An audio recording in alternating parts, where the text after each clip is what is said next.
بسم الله الرحمن الرحيم وبه نستعين والصلاة والسلام على سيدنا محمد وعلى آله وصحبه أجمعين أما بعد أعوذ بالله من الشيطان الرجيم بسم الله الرحمن الرحيم وعلمك ما لم تكن تعلم وكان فضل الله عليك عظيما وقال تعالى يا أيها الذين آمنوا اصبروا وصابروا ورابطوا واتقوا الله لعلكم تفلحون صدق الله العظيم. لائق صد احترام علماء کرام اور آپ تمام قابل احترام بھائیوں اور بزرگوں، آج کا یہ پروگرام اصلاح معاشرہ کا پروگرام بھی ہے اور جلسہ دستار بندی بھی ہے، اور ان دونوں موضوعات پر ضروری باتیں آپ لوگوں سے عرض کرنی ہیں۔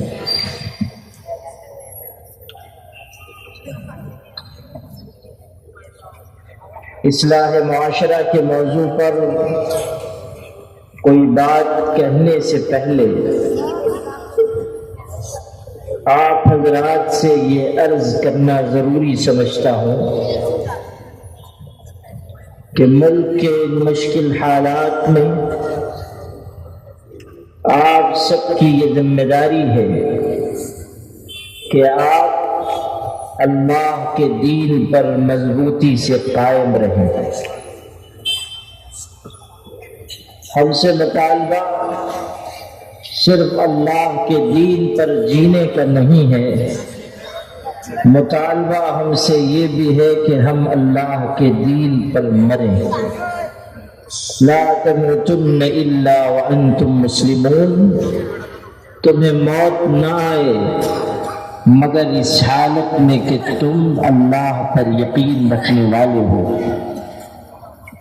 ایمان کے ساتھ جینا اور ایمان کے ساتھ مرنا یہ ہماری پہلی فصل ہونی چاہیے۔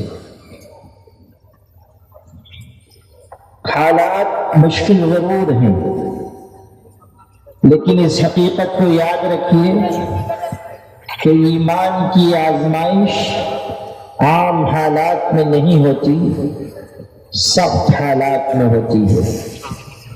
ایمان کی آزمائش دسترخوان پر نہیں ہوتی، مشکلات کے میدان میں ہوتی ہے، اور وہاں یہ ثابت کرنا ہوگا کہ ہم اللہ کے دین پر قائم ہیں اور آخری سانس تک اللہ کے دین پر قائم رہیں گے انشاءاللہ الرحمن۔ یہ جذبہ ہم سب کے دل میں رہنا چاہیے، توحید پر جینا اور توحید پر مرنا، اور مشکل حالات میں اللہ پر ایمان اور توکل کا اظہار کرنا۔ قرآن مجید میں آپ پڑھیں، صحابہ کرام سے یہ کہا گیا کہ تمہارے مقابل میں جو لوگ ہیں وہ تعداد میں بھی زیادہ، اسلحے میں بھی زیادہ، طاقت میں بھی زیادہ، تمہارے پاس کیا ہے؟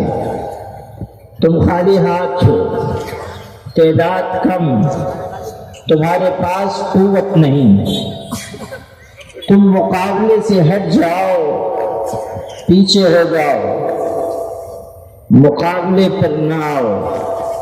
مٹھی بھر ایمان والے تھے، لیکن آپ قرآن مجید میں پڑھیے ان کا ایمان کتنا مضبوط تھا، کتنا ٹھوس تھا۔ کہا گیا ان الناس قد جمعوا لكم فاخشوهم فزادهم ایمانا وقالوا حسبنا اللہ ونعم الوکیل۔ لوگوں نے کہا پیچھے ہٹ جاؤ، ڈر جاؤ، ان کا ایمان بڑھ گیا اور انہوں نے کہا اللہ ہمارے لیے کافی ہے اور وہ بہترین مدد کرنے والا ہے۔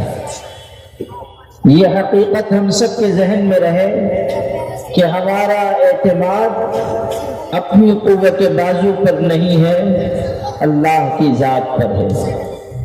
اسی اعتماد کے ساتھ آگے بڑھیں گے تو کامیابیاں قدم چومیں گی۔ پھر یہ بھی سمجھیے اللہ کا جو مدد کا وعدہ ہے وہ صفات پر ہے۔ اللہ کی مدد کا وعدہ اچھے اعمال کے ساتھ ہے، ایمان ہو اور اچھا عمل ہو۔ ہم غور کریں کہ کیا ہم اچھے عمل کے راستے پر چل رہے ہیں؟ کیا ہماری زندگی اچھے اعمال والی زندگی ہے؟ نماز کی ہم کتنی پابندی کر رہے ہیں؟ روزوں کی ہم کتنی پابندی کر رہے ہیں؟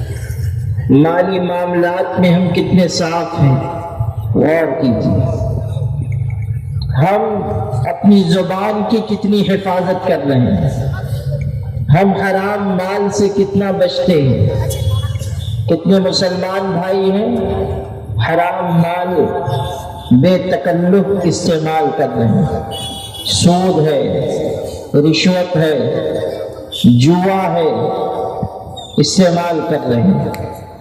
ہمیں یہ خیال نہیں ہوتا کہ یہ حرام مال پیٹ میں جائے گا تو نہ صرف یہ کہ ہمیں بلکہ ہماری نسل کو بھی تباہ کر دے گا۔ حرام مال صرف فرد کو تباہ نہیں کرتا، نسل کو بھی تباہ کر دیتا ہے۔ حرام مال عبادت اور دعا کی قبولیت میں رکاوٹ بن جاتا ہے۔ مگر آج آپ دیکھیں، ارد گرد اپنے علاقے میں بھی دیکھیں کہ سود لیا جا رہا ہے، سود دیا جا رہا ہے، بسی لگا رہے ہیں۔ شادی کا وقت آ گیا، 2 لاکھ روپے ہیں، ہمیں 1,80,000 ہی دے دیجیے، 20,000 کاٹ لیجیے، باری سے پہلے دے دیجیے۔ یہ آپ کے یہاں بھی ہو رہا ہے اور یہ کھلا ہوا سود ہے، کھلا ہوا سود ہے۔ جو لے رہا ہے وہ سود کھا رہا ہے، جو دے رہا ہے وہ سود کھلا رہا ہے، اور سود کھانے اور کھلانے والے دونوں پر اللہ کی لعنت ہے، دونوں پر اللہ کی پھٹکار ہے۔ لعن اللہ آکل الربا وموکلہ وکاتبہ وشاہدیہ وقالہم سواء۔ ہمارے آقا فرما رہے ہیں اللہ کی لعنت سود کھانے والے پر، سود کھلانے والے پر، سود کا معاملہ لکھنے والے پر، سود کی گواہی دینے والے پر۔ اور ارشاد ہے یہ سب لعنت میں برابر کے شریک ہیں، یہ سب لعنت میں برابر۔ جوا کھیلا جا رہا ہے تو آپ لوگوں کے ہاں کہ نیا نام اس کا معلوم ہوا کہ آپ لوگوں کے ہاں ورلی کہا جاتا ہے، یہ میرے بھی علم میں اضافہ ہوا۔ تو آپ لوگ دیکھ رہے ہیں کہ ارد گرد آپ کے جوا کھیلا جا رہا ہے، اور جوا حرام۔ قرآن مجید میں فرمایا انما الخمر والمیسر والانصاب والازلام رجس من عمل الشیطان۔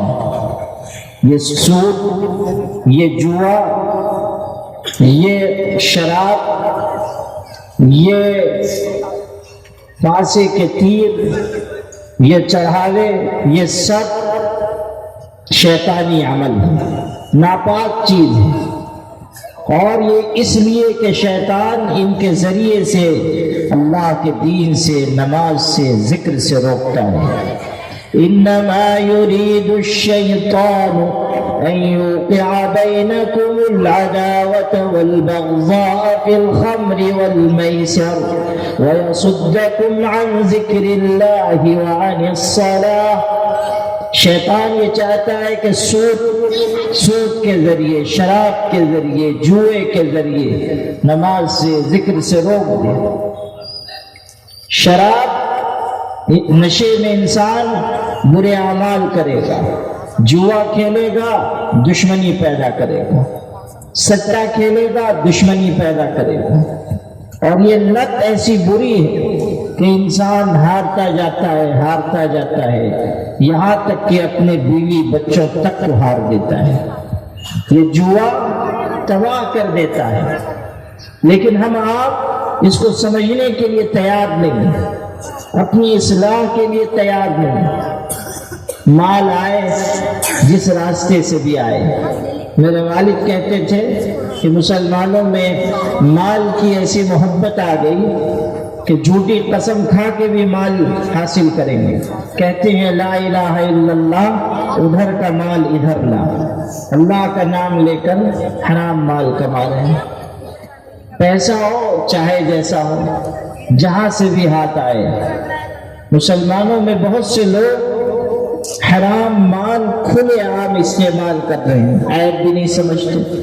اچھا اگر ان سے کہیے کہ یہ جو آپ اسکیم کے نام پر پیسے لا رہے ہیں یہ سب حرام ہیں، تو کہتے ہیں نہیں مولانا آپ کو نہیں معلوم، یہ جوا نہیں ہے اسکیم ہے۔ یعنی ہم 10-12 سال 15 سال پڑھ کے رہے جاہل، اور آپ کرانے کی دکان چلاتے چلاتے ہو گئے شیخ الاسلام ابن تیمیہ، کہ ہم ہی کو سمجھا رہے ہیں کہ مولانا آپ کو نہیں سمجھ رہا ہے، یہ اسکیم ہے جوا نہیں ہے، ہم ہی کو آپ سمجھا رہے ہیں۔ سمجھ لیجئے کہ آج آپ کسی راستے سے کسی نام سے حرام مال کمائیں اور کھائیں، یہ آپ کی عاقبت کو برباد کر دینے کے لیے بہت کافی ہے۔ مال انسان کو اپنے پیچھے دوڑاتا رہتا ہے، دنیا پیچھے چلاتی رہتی ہے، یہاں تک کہ مار کر چھوڑتی ہے۔ احیاء علوم الدین میں ہے، حضرت عیسیٰ علیہ السلام صحرا بیابان سے گزر رہے ہیں، لاشیں پڑی ہوئی ہیں، درمیان میں سونے کی ایک اینٹ ہے۔ حضرت عیسیٰ علیہ السلام نے دیکھا، اس کے بعد لوگوں کو قصہ سنایا۔ ہوا یہ کہ وہ تینوں جو پڑے ہوئے ہیں مرے ہوئے آپس میں دوست تھے، چلے جا رہے ہیں، غریب تھے، پریشان حال، مصیبت زدہ، صحرا بیابان سے گزر رہے تھے۔ صحرا بیابان سے گزر رہے تھے، اچانک ایک سونے کی اینٹ مل گئی۔ سونے کی اینٹ ملی، تینوں خوش ہو گئے، اور جب مال آیا تو دل میں خیال آیا کہ اب اچھا کھائیں بھی، اچھا پہنے بھی۔ تو ان تینوں میں سے دو نے اپنے ایک ساتھی سے کہا کہ سونے کی اینٹ مل گئی، اب تم ذرا جاؤ بازار سے اچھے اچھے کھانے لے آؤ تاکہ ہم شکم سیر ہو کر کھائیں۔ وہ چلا گیا بازار کھانا لانے۔ جب بازار سے کھانا لیا تو شیطان نے اس کے دماغ میں خیال ڈالا کہ اینٹ ایک ہے، سونے کی اینٹ ایک ہے، اور اس میں شریک 3 لوگ ہیں۔ اب اگر تم ایسا کرو کہ اس کھانے میں زہر ملا دو تو تمہارے دونوں ساتھی کھا کر مر جائیں گے، اکیلے تم کو تنہا سونے کی اینٹ مل جائے گی۔ دونوں مر گئے، قصہ تمام ہوا، اس لیے تم کھانے میں زہر ملا دو۔ اس نے کھانے میں زہر ملا دیا۔ ادھر ان دونوں نے یہ سوچا کہ یہ بھی آ رہا ہے، ہمیں اینٹ ملے گی، اس کو بھی ایک ٹکڑا ملے گا، ایسا کیوں نہ کریں کہ اس کو مار ڈالیں اور اینٹ ہم دونوں آپس میں آدھی آدھی بانٹ لیں۔ چنانچہ دونوں نے تیاری کر کے رکھی۔ جیسے ہی یہ ساتھی کھانا لے کر آیا، دونوں نے حملہ کیا، اس کو قتل کر دیا۔ دونوں نے حملہ کر کے اس کو مار ڈالا، اور مار ڈالنے کے بعد اب جب زہر ملا ہوا کھانا دونوں نے کھایا تو وہ دونوں بھی وہیں لمبے لیٹ گئے، انتقال پر ملال۔ نتیجہ یہ ہوا کہ 3 لاشیں ہیں اور درمیان میں سونے کی اینٹ پڑی ہوئی ہے۔ حضرت عیسیٰ علیہ السلام کا گزر ہوا، انہوں نے واقعہ ساتھیوں کو سنایا، اور سونے کی وہ اینٹ اٹھا کر اپنے حواریین سے کہا، یہ ہے تمہاری دنیا کی حقیقت، یہ ہے تمہاری دنیا جس کے پیچھے تم دیوانے ہو رہے ہو، یہ کس شاہراہ پر تم کو قتل کر دے گی، کوئی بھروسہ نہیں۔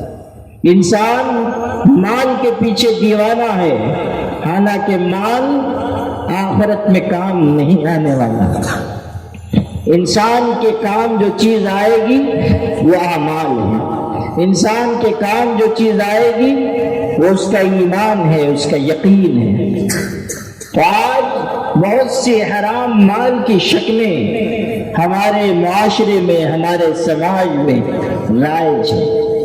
ہمیں ان تمام حرام شکلوں سے، حرام کے ایک پیسے سے بچنا چاہیے۔ حدیث پاک میں ہے قیامت کے دن انسان سے 4 سوال کیے جائیں گے، ان میں سے ایک سوال مال کے بارے میں ہوگا اور اس کے 2 حصے ہیں، اس سوال کے 2 ٹکڑے ہیں۔ پوچھا جائے گا مال کہاں سے کمایا، کہاں خرچ کیا، من این اکتسب وفیم انفق، مال کہاں سے حاصل کیا، کن کاموں میں خرچ کیا، یہ سوال ہوگا۔ اگر حلال جگہ سے کمایا، حرام میں لگایا تب بھی پکڑ، اگر حرام کمایا اور حرام میں خرچ کیا تب بھی پکڑ، اگر حرام کمایا حلال جگہ لگایا تب بھی پکڑ۔ اگر آپ حرام مال کما رہے ہیں اور اس کے بعد مدرسے میں چندہ دے کر سمجھتے ہیں کہ ہم نے بہت بڑا کارنامہ انجام دیا، سمجھ لیجئے کہ آپ نے حرام مال دے کر اللہ کی شریعت کا مذاق اڑایا، اللہ کی شریعت سے کھلواڑ کیا۔ حرام مال انسان کما رہا ہے، احرام باندھ رہا ہے، حج کے لیے جا رہا ہے۔ حدیث پاک میں ہے جب یہ انسان پکارتا ہے لبیک اللہم لبیک، اللہ میں حاضر، اللہ میں حاضر، تو اللہ کے فرشتے پکارتے ہیں لا لبیک ولا سعدیک وحجک مردود علیک، تیری لبیک قبول نہیں، تیرے لیے کوئی خوشبختی نہیں، تیرا حج تیرے منہ پر مار دیا گیا۔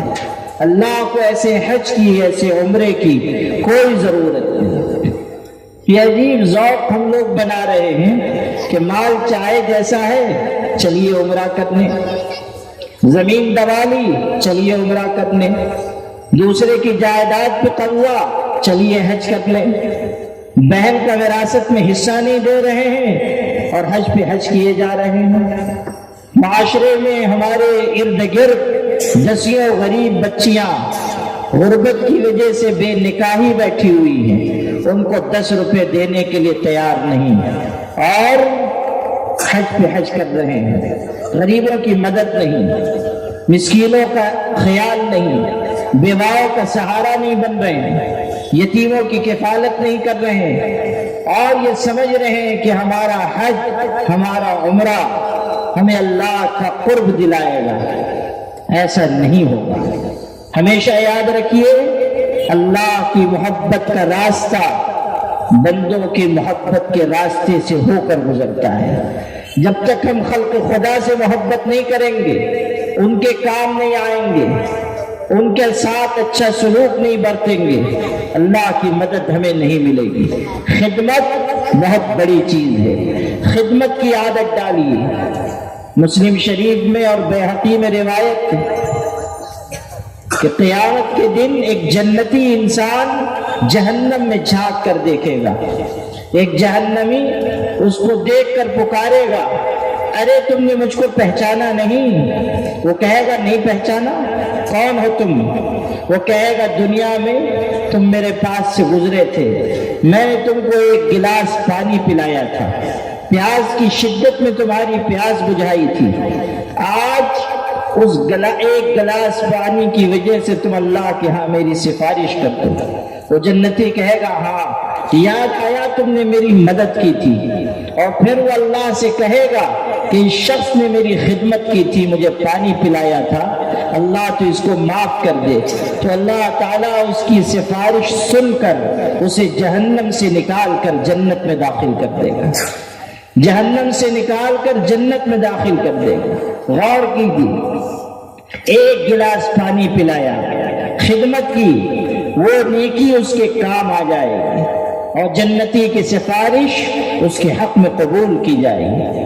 میرے بھائیوں، ہم خدمت کرنے کی عادت ڈالیں، اپنے بھائیوں کی خدمت، اپنے پڑوسیوں کی خدمت، اپنے ساتھ اٹھنے بیٹھنے والوں کی خدمت، اور یہ نہ دیکھیے کہ کون مسلمان ہے اور کون ہندو ہے، سب کی خدمت کیجیے، سب کے کام آئیے۔ ہمارے ہندو بھائی ہوں ان سے بھی اچھا ربط اور تعلق رکھیے، ضرورت پڑے ان کی مدد کیجیے۔ اللہ نے مسلمان کو اس روئے زمین پر خدمت کے لیے رکھا ہے، درد دل کے لیے رکھا ہے۔ ہمارے برادران وطن، ہمارے ہندو بھائی، دوسرے سماج کے لوگ، ان کے ساتھ بھی ہمارے رابطے مضبوط رہنے چاہیے۔ ہم ان کے سامنے دین کی صحیح تصویر پیش کریں، یہ نہ ہو کہ ایک دیوار ہمارے اور ان کے درمیان ہے، پڑوس میں ہمارے رہ رہے ہیں لیکن ہمیں پتہ نہیں کہ ان کا درد کیا ہے، ان کی تکلیف کیا ہے، ان کی الجھن کیا ہے، کس طرح وہ جی رہے ہیں، کس طرح وہ زندگی گزار رہے ہیں۔ سیدنا عبداللہ ابن عباس رضی اللہ عنہ، حضور کے چچا زاد بھائی، ایک دن گھر تشریف لائے دوپہر کے وقت، پوچھا کیا بنا ہے؟ گھر والوں نے کہا سالن بنا ہوا ہے، شوربہ بنا ہوا ہے، اچھا کھانا بنا ہوا ہے۔ حضرت نے پوچھا اہدیتم لجارنا الیہودی، کیا تم نے ہمارے یہودی پڑوسی کو بھیجا ہے؟ یعنی ہمارے گھر میں جو کھانا بنا پڑوسی کو حصہ دیا ہے؟ گھر والوں نے کہا نہیں دیا۔ ارشاد فرمایا تب میں بھی نہیں کھاؤں گا، جب تک پڑوسی کو اس کھانے میں سے حصہ نہیں پہنچے گا ایک لقمہ نہیں اٹھاؤں گا۔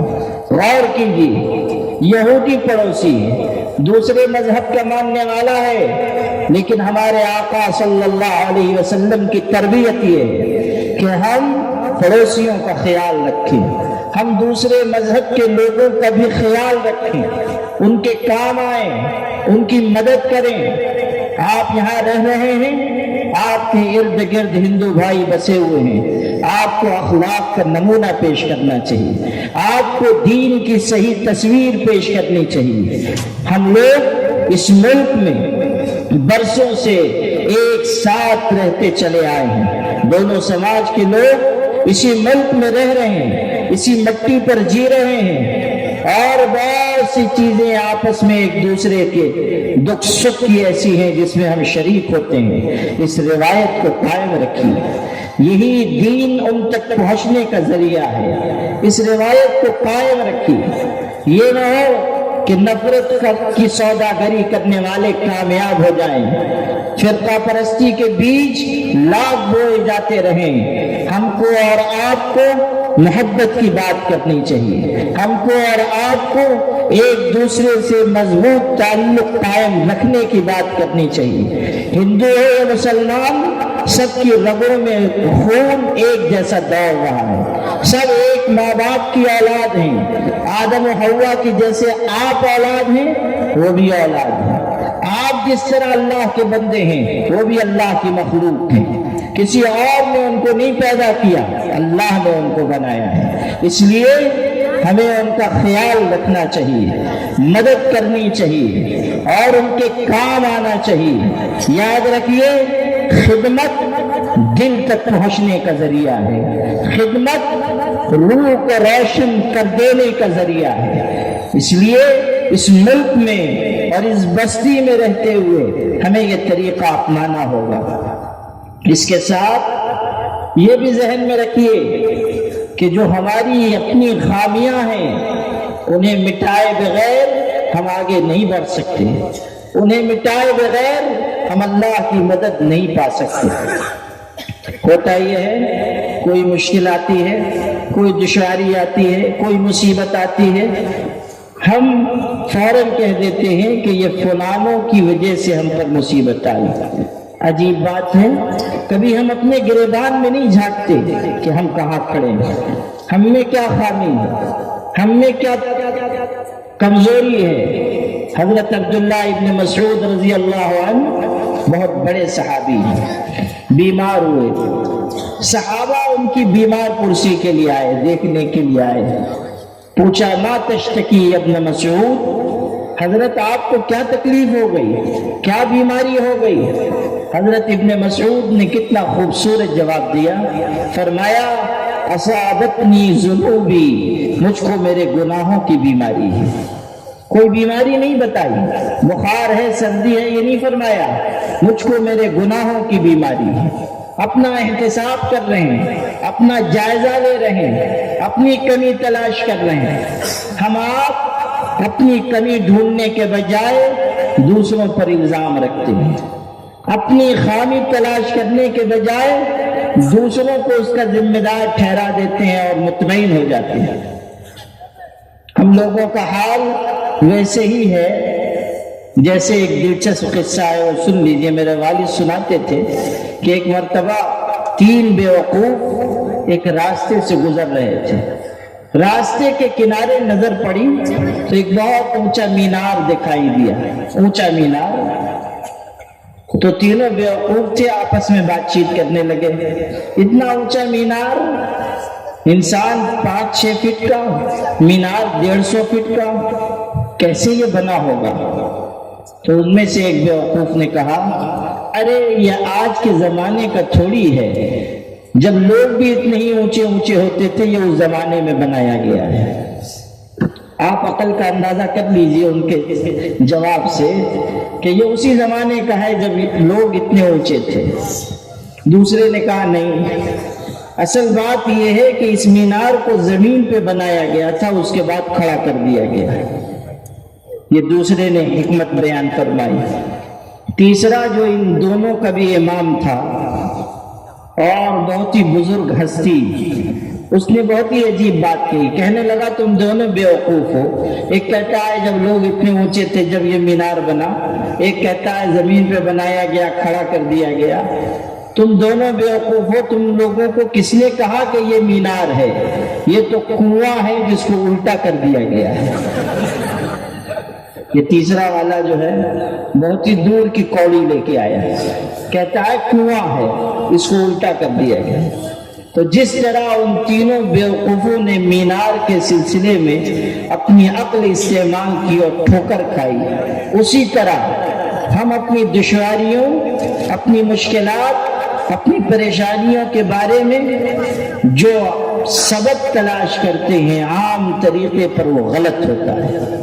سبب قرآن سے پوچھیے کہ ہماری مشکل کا سبب کیا ہے، ہماری دشواری کا سبب کیا ہے۔ قرآن بتاتا ہے ما اصابکم من مصیبت فبما کسبت ایدیکم ویعفو عن کثیر۔ جو مصیبت تم کو پہنچ رہی ہے تمہارے ہاتھوں کی کمائی کا نتیجہ ہے۔ تمہارے گناہ، تمہاری غلطیاں، تمہاری خامیاں، تمہارے قصور، وہ تمہاری کامیابی کی راہ میں رکاوٹ ہے، وہ اللہ کی مدد کو روکنے والے ہیں۔ اگر تم چاہتے ہو کہ کامیاب ہو جاؤ، اگر چاہتے ہو کہ تمہاری ملت مستحکم ہو جائے، اگر چاہتے ہو اپنے قدموں پر مضبوطی سے کھڑے ہو جاؤ، اگر چاہتے ہو کہ اپنے سماج اور معاشرے کو اوپر اٹھاؤ، تو ذمہ داری ہے تمہاری کہ ہر غلطی اور گناہ سے سچی توبہ کرو۔ سیدنا علی رضی اللہ عنہ ارشاد فرماتے تھے کہ یاد رکھو، بلا، مصیبت گناہ کے راستے سے آتی ہے، استغفار کے راستے سے جاتی ہے۔ توبہ کے راستے سے مصیبت جاتی ہے، بلا ٹلتی ہے۔ استغفار کریں گے، خدا کے آگے روئیں گے، یہ گڑائیں گے، مسجدوں کو آباد کریں گے، ٹھنڈک کے موسم میں فجر کی نماز باجماعت پڑھیں گے، تلاوت کریں گے، اللہ کی مدد آئے گی۔ اور اگر یہ حال ہے کہ اذان ہو رہی ہے، مسجد نہیں جا رہے ہیں، تلاوت نہیں کرتے، نگاہ کی حفاظت نہیں کرتے، موبائل پر ننگی تصویریں دیکھ رہے ہیں، ہمارے جوان یہاں وہاں بھٹک رہے ہیں، بدکاری اور زناکاری میں مبتلا ہیں، تو پھر سمجھ لیجیے اللہ کی مدد و نصرت ہم سے روک جائے گی۔ اللہ کی مدد و نصرت ہمارے اوپر، ہمارے سماج پر نہیں آئے گی۔ کتنے ماں باپ ہمارے سماج میں ہیں، بیٹوں کی خدمت کے منتظر، کوئی ان کو دیکھنے والا نہیں، لڑکے ان کے گلی محلوں میں نکڑوں پر بیٹھ کر موبائل میں گیم کھیل رہے ہیں، موبائل میں جوئے کھیل رہے ہیں، یہاں وہاں بیٹھ کر غلط قسم کی حرکتوں میں لگے ہوئے ہیں، کوئی خیال نہیں ماں کس حال میں، باپ کس حال میں، ان کو علاج کی ضرورت، ان کو دوا کی ضرورت، کوئی توجہ نہیں۔ میں آپ کو اپنے یہاں کا واقعہ سناؤں۔ ہمارے ہاں مالیگاؤں میں جو مدارس کا شہر ہے، مساجد کا شہر ہے، ایک بوڑھی خاتون مجھ سے ملنے کے لیے آئی ہے۔ میری والدہ نے تعارف کرایا، فلاں خاتون ہے، بہت بوڑھی بیچاری، یہ کچھ اپنی بات تم سے کہنا چاہتی ہے۔ وہ بیچاری بوڑھی عورت، اس نے جو داستان درد مجھ کو سنائی وہ میرے دل پر نقش ہے۔ کہنے لگی میرے چار جوان بیٹے ہیں، شادی ہو گئی، نکاح ہو گیا، صاحب اولاد ہیں، اچھا کھاتے کماتے ہیں، کوئی تکلیف نہیں، کوئی پریشانی نہیں، بیوی بچوں کے ساتھ خوش۔ میں ہوں، میرے شوہر ہیں، شوہر کو فالج ہو گیا ہے، بستر پر ہیں، تکلیف میں ہیں، میں بوڑھی عورت، میں اکیلی ان کی خدمت کرتی ہوں، چاروں جوان بیٹوں میں سے کوئی خدمت کرنے والا نہیں، میری دوا، ان کے والد کی دوا، اس کا کوئی انتظام نہیں، حالانکہ اچھے کھاتے پیتے گھر میں رہ رہے ہیں، ہمارے بچے خوشحال ہیں، لیکن اس کے باوجود یہ صورتحال، اور برسوں سے ہماری طرف سے لاپرواہ۔ یہ کہتے کہتے وہ بیچاری خاتون رونے لگی، بوڑھی عورت رو رہی ہے۔ میری والدہ نے بتایا کہ یہ خاتون برسوں سے یہ ظلم جھیل رہی ہے، اور روتے روتے بیچاری کی ایک آنکھ کی بینائی چلی گئی، روشنی چلی گئی۔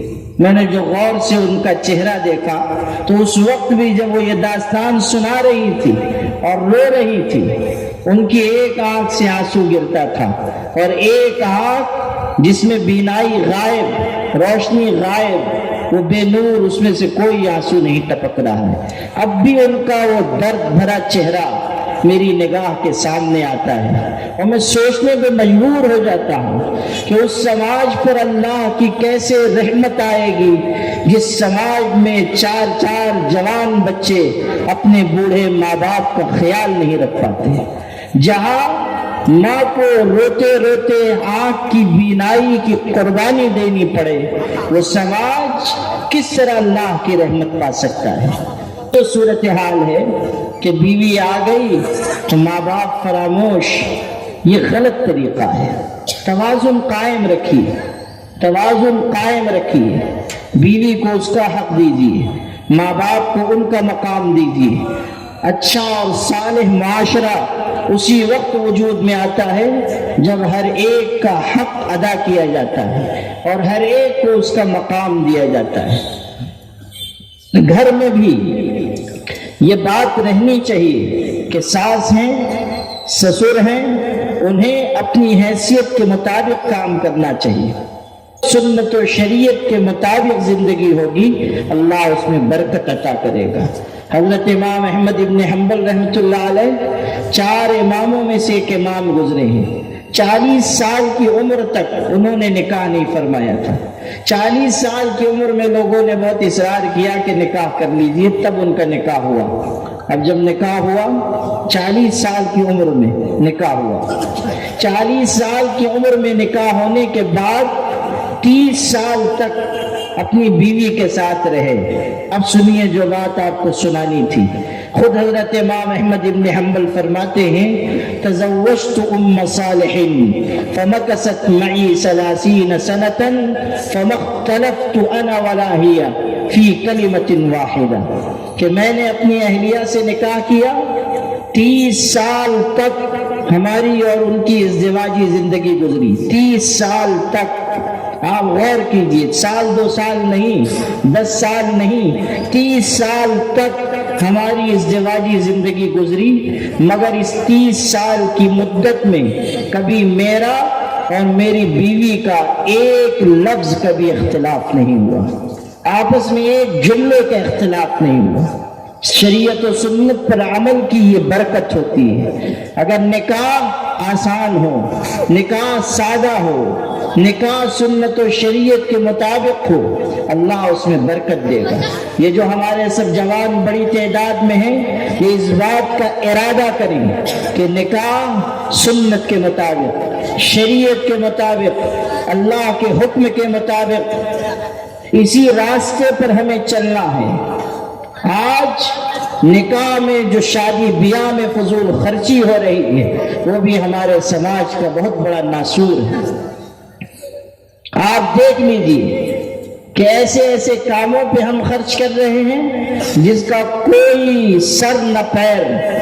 آج کل بڑے بڑے شہروں میں موٹے موٹے کارڈ، دعوت نامے چھاپے جاتے ہیں۔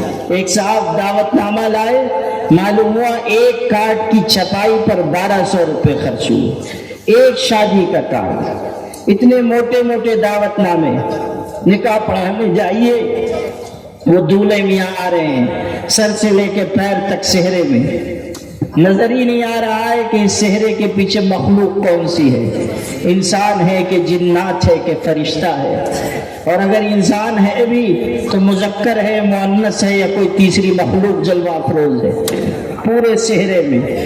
ایک جگہ نکاح پڑھانے میں گیا، اوپر سے نیچے صحرے میں، کہیں سے دکھائی نہیں دے رہا۔ اچھا، بہت لہیم شہیم آدمی جو صحرے میں دولہا تھا، بہت لہیم شہیم، صحرا بھی اسی سائز کا۔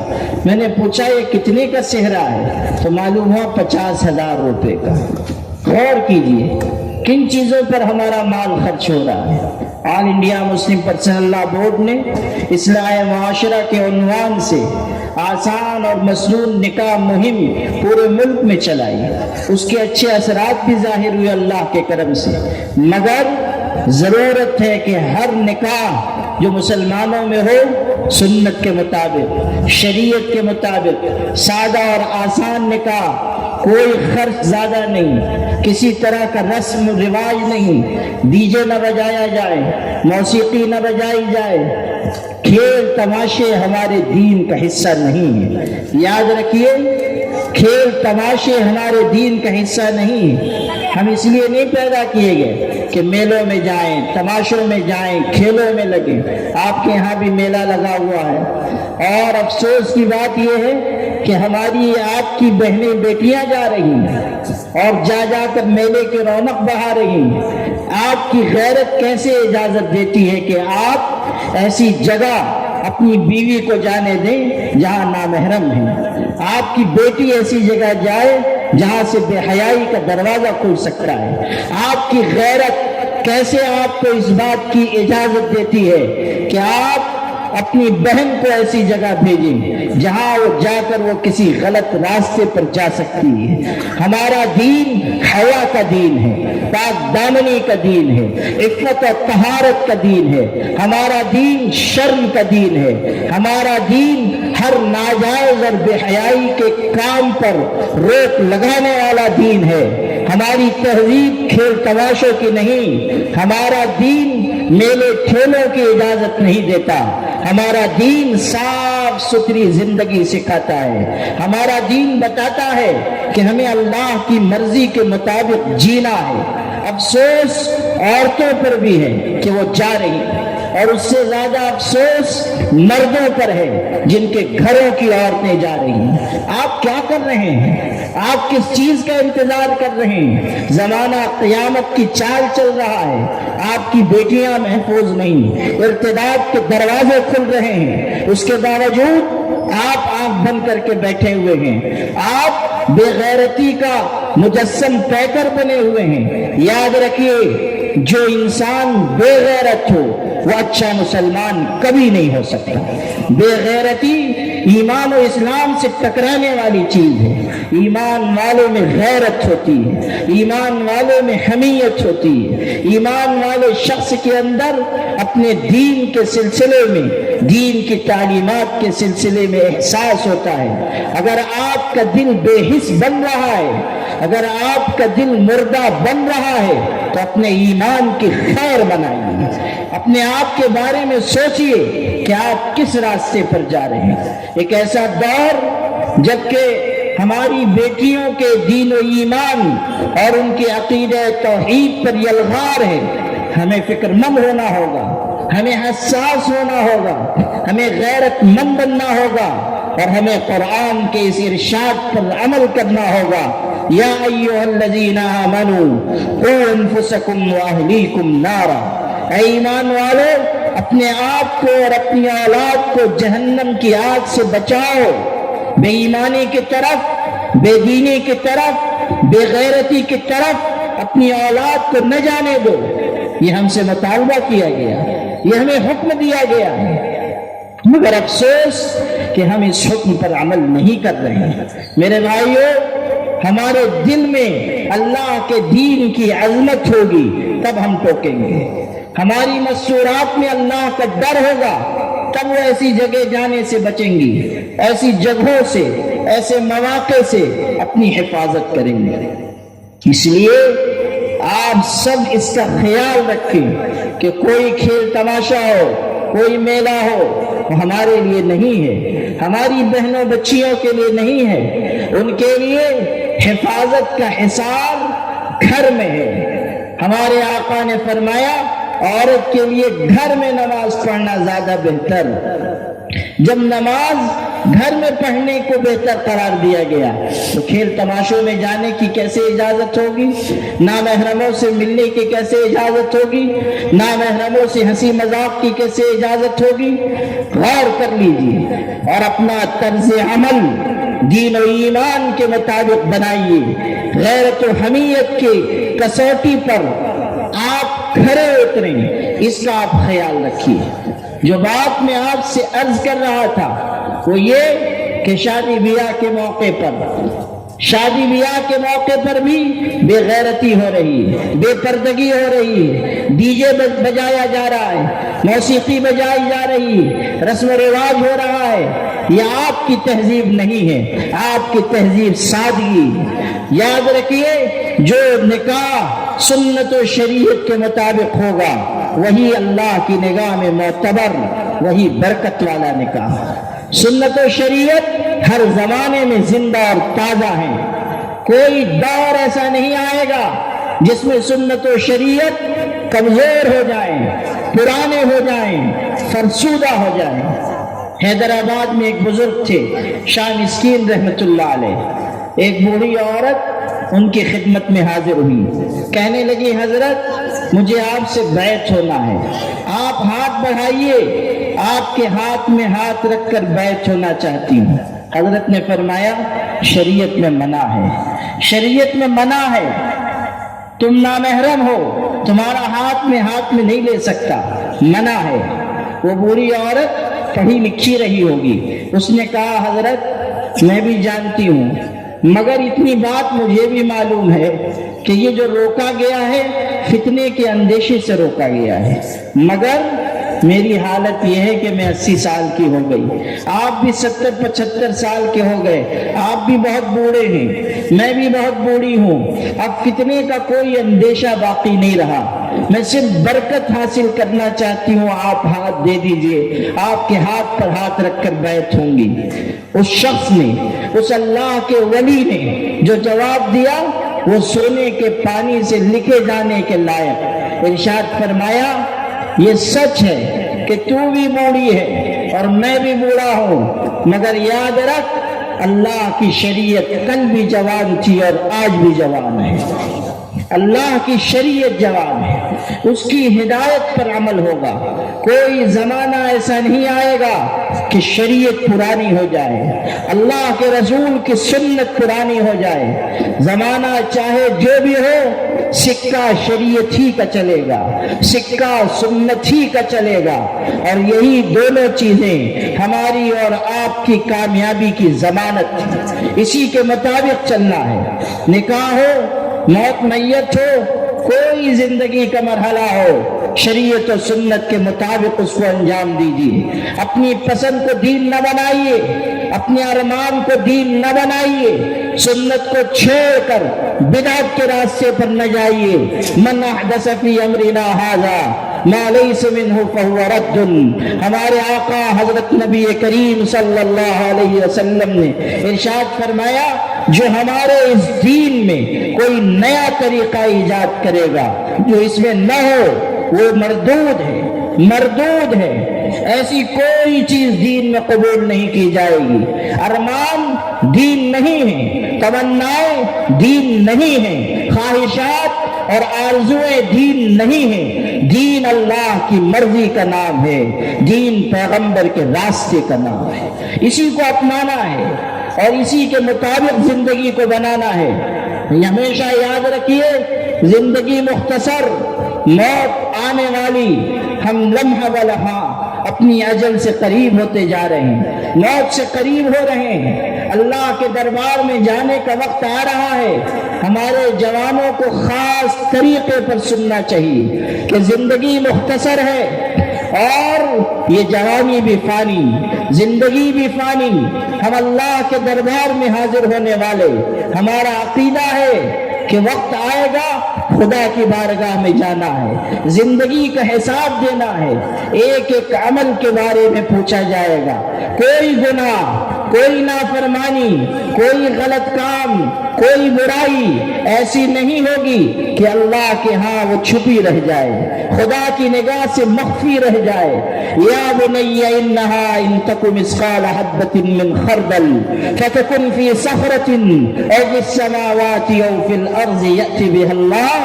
حضرت لقمان نے اپنے بیٹے کو نصیحت کی، بیٹا اگر رائی کے دانے کے برابر بھی کوئی برائی کی ہے، چٹان میں گھس کر کی ہے، آسمان و زمین میں کہیں چھپ کر کی ہے، اللہ اس برائی کو حاضر کر دے گا.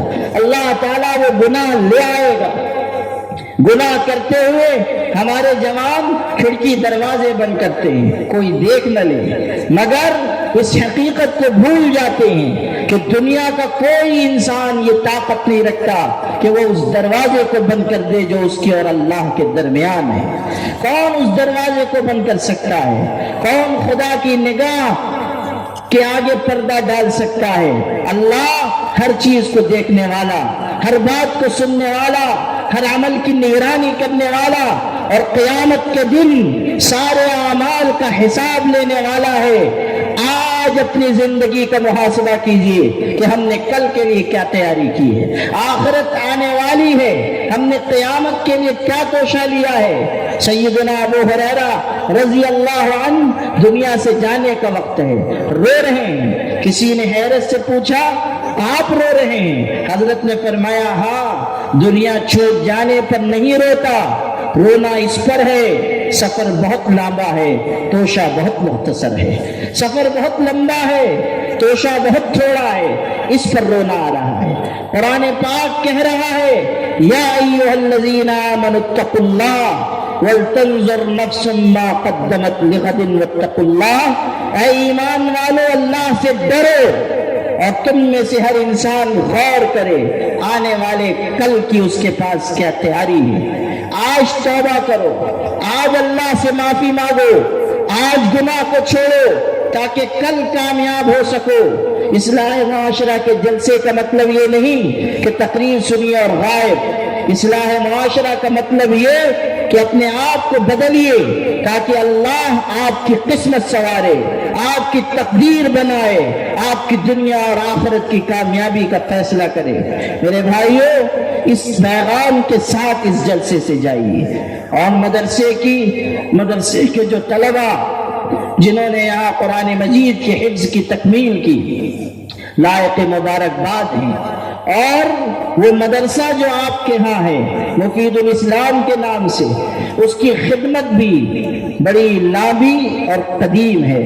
آپ کو اس ادارے کی بھی اور اس ادارے سے جڑے ہوئے اساتذہ کی بھی قدر کرنی چاہیے. مدرسہ ہمارے لیے بنیاد ہے. یاد رکھیے، آپ مدرسے کی خدمت، عظمت، اہمیت، افادیت جانتے ہو یا نہ جانتے ہو. جو لوگ مدرسے کے دشمن ہیں وہ اچھی طرح جانتے ہیں کہ مدرسے کی طاقت کیا ہے. ہمیشہ یاد رکھیے، جب تک مدرسہ قائم ہے یہ امت اپنے قدموں پر کھڑی ہے. جب مدرسہ ٹوٹے گا یہ امت اپنے قدموں پہ کھڑی نہیں رہ سکے گی۔ مدرسہ ہماری بنیاد ہے۔ کوئی تنظیم، کوئی جماعت، کوئی جمعیت، کوئی ملی ادارہ، کوئی دینی تحریک دنیا کی ایسی نہیں ہے جس کی خدمت کا وہ تسلسل ہو جو اللہ نے مدرسے کو عطا کیا ہے۔ مدرسہ سب سے بڑی خدمت ہے دین کی حفاظت کی، دین کی تبلیغ کی۔ مدرسہ وہ چیز ہے جس کی بنیاد ہمارے آقا حضرت محمد مصطفیٰ صلی اللہ علیہ وسلم نے اپنی مسجد میں رکھی۔ مدرسے کی عظمت کو اپنے دل میں لائیے، مدرسے سے محبت کیجیے، مدرسے کو آگے بڑھائیے، اور مدرسے میں پڑھنے پڑھانے والوں کو حقیر نہ سمجھیے۔ یہ اگر کمزور ہیں مال کے اعتبار سے تب بھی آپ انہیں کمتر نہ سمجھیے، اس لیے کہ یہ وہ لوگ ہیں کہ جس وقت ملت پر حالات آتے ہیں اگلی صفوں میں آپ انہی کو پاتے ہیں۔ اگلی صفوں میں یہی مدرسے کے پڑھنے پڑھانے والے لوگ ہوتے ہیں۔ اس لیے اس ادارے کی بھی اور تمام دینی اداروں کی آپ عظمت اپنے دل میں رکھیے۔ جو دینی تحریکات ہیں، دینی جماعتیں ہیں، ہمیں ان کا بھی لحاظ کرنا چاہیے، ان کے کاموں میں بھی حصہ لینا چاہیے، اس میں بھی ہمیں تعاون کرنا چاہیے۔ دین کے ہر کام میں شرکت ہمارے اور آپ کے لیے عین سعادت ہے۔ اللہ پاک آج کے اس جلسے کو قبول فرمائے۔ یہ ہمارے برادر مکرم جناب مولانا مفتی صدیق صاحب کا اصرار تھا، کئی دفعہ انہوں نے مجھے دعوت دی، حاضر نہیں ہو سکا، آج الحمدللہ کہ حاضر ہوا، آپ حضرات سے کچھ دین کی بات کرنے کا موقع ملا۔ اللہ تعالیٰ آپ سب کے آنے کو، جمع ہونے کو قبول فرمائے۔ وآخر دعوانا الحمدللہ رب العالمین۔